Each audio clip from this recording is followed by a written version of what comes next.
leads to panopticon, and Foucault says this on page 199.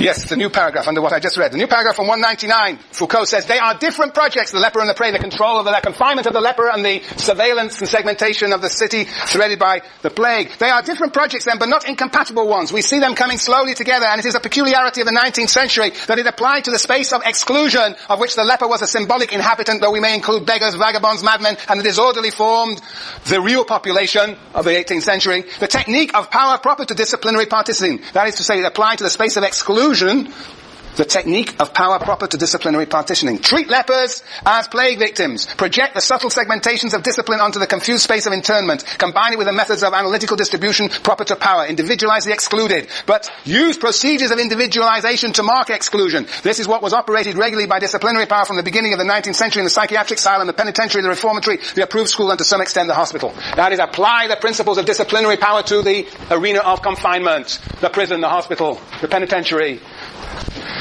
the asylum. Good. Alright, so what is this panopticon that Bentham invented? What is this panopticon? What is this panopticon? Anybody got an imagination of what it is, Neil? It's kind of like it's an area in which like the people who are, I guess, subject to controls, like in a prison, they never know if they're actually being watched, if there's actually somebody in there looking at them, but they kind of reform their behavior because they're not sure if there's someone that they could not do. Okay. Any more descriptions of the panopticon? Yes. Lilia. Like a large kind of tower that watches over. Alright, here we have a tower. Over an area. Anything else? Huh? Lots of windows. What's the windows? Okay, windows. Where's my windows? And then there's windows on the tower, but they're closed to wide where the people in the area are. Well, where are the people being observed? The descent, where are they? All in that area around the park. Just like this. Yeah. So they're enclosed. Aha! They're in boxes, all in little boxes, right. Uh-huh. So, everybody's in boxes, and the point is that they cannot what? They cannot what? See each other, communicate with each other. There is separation, but they cannot see each other. They cannot see the power that is seeing them. They are visible to the invisible holders of power who are in the tower. Yeah? That is the idea of the panopticon. That is the idea of the panopticon. Yes. He says on page 205 that this idea of the panopticon, he says, 205, there's a huge paragraph there, and from the end of that huge paragraph, 6 lines from the bottom of it, he says, but the panopticon must not be understood as a dream building. It is the diagram and mechanism of power reduced to its ideal form. Ideal form. Its functioning, abstracted from any obstacle, resistance or friction, must be represented as a pure architectural and optical system. It is in fact a figure of political technology that may and must be detached from any specific use. This can be deployed in any sort of context. Well, of course, Bentham invented it for the prison, but it can be used in any context. When the seer, the power holder, is invisible, and those subject to power are made visible. Yes, it is perfect. Well, what did he say on page 201? Let me give you a few passages here about what he says. On 201 he says, okay, 2 from the top of the page, 2, 4, 5, 6 lines from the top. He says, the crowd, 6 lines from the top, yes. The crowd, a compact mass, a locus of multiple exchanges, individualities merging together, a collective effect, is abolished. There is no crowd anymore. That's, of course, associated with sovereign power. And replaced by a collection of separated individualities. From the point of view of the guardian, it is replaced by a multiplicity that can be numbered and supervised. From the point of view of the inmates, by a sequestered and observed solitude. The inmates are in their solitary compartments, their solitary cells. Yes. There's no longer any mass society in which individuals are bound to one another, looking up at the sovereign. Now they are subject to the gaze from downwards. Okay, and then it says on page 201, the next paragraph, he talks now about how the exercise of power is now unnecessary. Power exercises itself of its own accord. Hence the major effect of the panopticon, to induce in the inmate a state of conscious and permanent visibility. The inmate does what? Observes him or herself. That assures the automatic functioning of power. So to arrange things that the surveillance is permanent in its effects, even if it is discontinuous in its action. That the perfection of power should tend to render its actual exercise unnecessary. You don't even need anybody in the tower. That this architectural apparatus should be a machine for creating and sustaining a power relationship independent of the person who exercises it. Doesn't matter who's in the power, and as I say, it doesn't even matter whether anybody is in the tower, because people cannot know whether there is anybody in the tower. Yes. Ooh, you agree that this architectural apparatus should be a machine for creating, sustaining a power relationship independent of the person who exercises it? In short, that the inmates should be caught up in a power situation of which they are themselves the bearers. They, inmates, are themselves the agents of their own subjugation. That is the perfection of power. Yes. Then that implies, as he says on 202, 203, he says he don't need the application of force. If you look at the last line on 202, he says he inscribes in himself, this is the inmate, the power relationship in which he simultaneously plays both roles. He becomes the principle of his own subjection. He becomes the agent of his own subjugation. By this very fact, the external power may throw off its physical weight. No need to have any coercion. It tends to be non-corporeal. And the more it approaches this limit, the more constant, profound, and permanent are its effects. It is a perpetual victory that avoids any physical confrontation and which is always decided in advance. It's in a sense the control of the body that then becomes, in a sense, internalized. And the soul becomes the agent of its own subjugation. Yes. And he says so no need for application of force. This is the most wonderful form of subjugation. Page 206, he talks about this being the most efficient form of power. New paragraph on 206, he says, in each of his applications it makes it possible to perfect the exercise of power. To perfect the exercise of power. It does this in several ways. Because it can reduce the number of those who exercise it while increasing the number of those on whom it is exercised. Because it is possible to intervene at any moment, and because the constant pressure acts even before the offences, mistakes or crimes have been committed. Because in these conditions, its strength is that it never intervenes. It is exercised spontaneously and without noise. It constitutes a mechanism whose effects follow one another. Because without any physical instrument other than the architecture and the geometry, it acts directly on individuals. It gives power of mind over mind, soul over soul. It is, I said on page 214, he says, yes. Here he talks about the faceless gaze. He's talking about how the police can operate with the panopticon. And in order to be exercised, new paragraph on 214, and in order to be exercised, this power had to be given the instrument of permanent, exhaustive, omnipresent surveillance, capable of making all visible, as long as it could itself remain invisible. It had to be a faceless gaze that transformed the whole social body into a field of perception. Thousands of eyes posted everywhere. He's talking about Paris in the 19th century, I think, or 19th, yeah. Into a field of perception. Thousands of eyes posted everywhere. Mobile attentions everywhere, ever on the alert. A long hierarchized network which, according to Lemaire, comprised for Paris the 48 commissaires, the 20 inspectors, then the observers who were regularly the basmouches, or secret agents who were paid by the day, then the informers paid according to the job done, and finally the prostitutes. And this unceasing observation had to be accumulated in a series of reports and registers throughout the 18th century. An immense police text increasingly covered society by means of complementary documentary organizations. So there was an imagination of a city that was actually panopticon-like in the way it controlled the population. Yes. That is the idea of the panopticon. Well, can it work? Well, first, do you have a sense of, has anybody ever, there are societies that do, people read Orwell's 1984? Yeah, well, there's a society that seemed to be, nobody knows who's observing who, when, and how. And indeed, the Soviet Union could be regarded as working on this sort of basis, panopticon-like. You might say that Chinese society similarly, so-called totalitarian societies. But what about, what do you think about this model of the perfection of power? Do you think it can work? Noel, yeah?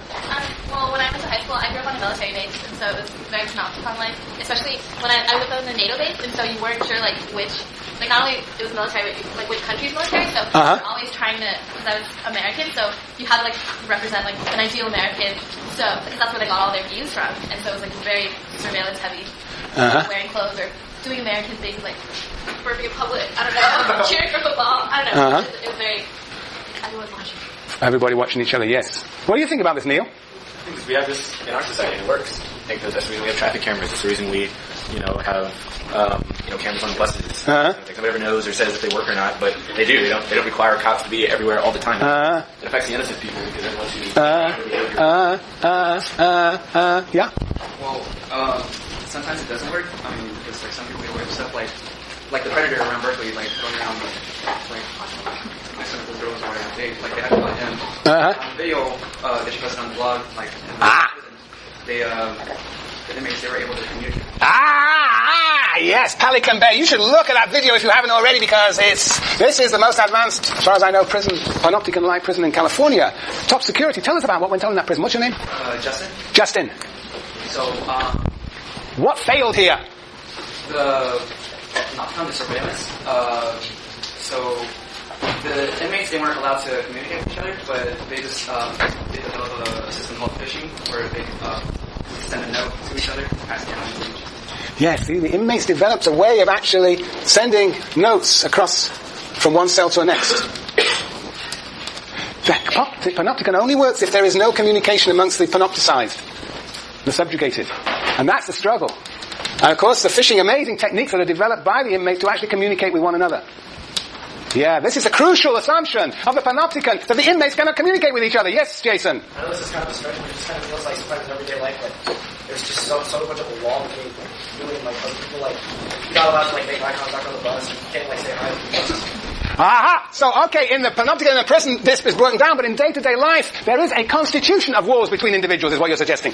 Yes, social constitution of walls that makes it the panopticon-like form of power function. Because what is important about those messages is they allow communication and collaboration amongst them, and they're organizing all sorts of things from this prison. You should really look at that video. Yes. Any other thoughts about this? Yes, Claudette. Speak up. I said at the same time, does work because making phone calls to prison, it says, this conversation may or may not be recorded. And just having that, you're not able to freely communicate with that individual. You can't really say what's going on because you can't ask about the case, you can't ask what's going on because that's Well, you should see how they communicate with the outside world. The claim is that from Pelican Bay, they're organizing, gangs on Pelican Bay in Britain are organizing murders all the murders in San Jose. Huh? Yeah. Very interesting. You should think about the panopticon. Think. Yes. And we will talk about the disciplinary society. Leave the last 5 pages of that chapter. We'll talk about it on Tuesday. And then move on to Weber. Beer. Yes, VJ. You find out that you're not being watched, you're still going to be back. So if you find out you're not being... You know the tower, you don't know if you're being watched or not. Right. But if somehow you find out that you're not being watched, you're not going to follow. So yes, but the point is that you can never ever know whether you're being watched. The tower is subject to one-way observation. There's no way that it gets through in your mind to find out if you're being watched or not. You can never know. That's the point. That's the point. So therefore you think you're always being watched, and therefore you watch yourself. Maybe a stretch as well, but how about for somebody that's like, let's say in the CIA or something, and they're like out, they're always watching their backs, so they never know who's actually. That could be. Yes. Panopticon light. So one has to construct this. This is the immediate metaphor, but can one expand that to the whole of society? That metaphor. Yeah. I have one, but I have to go to your office. Huh? I have one, but I have to go to your office. Okay. For your microphysics of power, for the second one when it says political tactics, I don't know, for my interpretation, I see like punishment as political. You know how like when it became like from just the judge to like now you have a whole source of professionals, like the way that the judgment is or treatment is dealt is a political process. I mean, is that the same thing as what he's saying for number 2? Yeah, for number 2, well, number 2 is the political tactics. Yes, is a. Because I feel like he's saying like punishment is a political process. No. Number 2, yes, right. It's a political process in the sense that it's diffused through society. It's not just confined to the level of the law, or penal law, as Durkheim would say, but it's actually diffused through society. And of course, so I think that's different from what you're saying. You're saying what the link between science and power, knowledge and power. That's 3.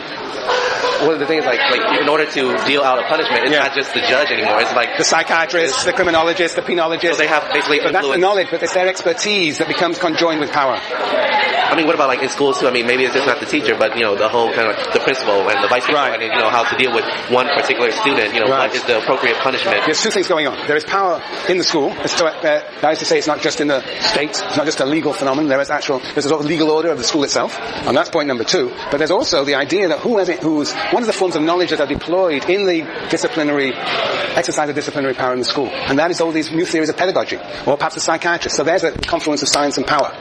Oh. So there's 2 things going on. There's diffusion of power through society and the link of science and power. So it's point number 2 and point number 3. Oh, so number 2 is like when you say it's outside of the legal sphere. Yes. Okay. So I say, for against Lenin, Durkheim doesn't see power. He sees if he sees power at all, it's always in these laws. Restitutive penal law. Penal law disappears, restitutive law increases, therefore power diminishes for Durkheim. He's saying, no, power becomes diffused into all these microspheres. And I do see that. And so Durkheim misses that. And of course he's saying the same to the Marxists. Lenin just sees power concentrated in the state, so does Marx. But in fact it's diffused. If you smash the state, it doesn't mean you transform society. Because a new form of power would arise.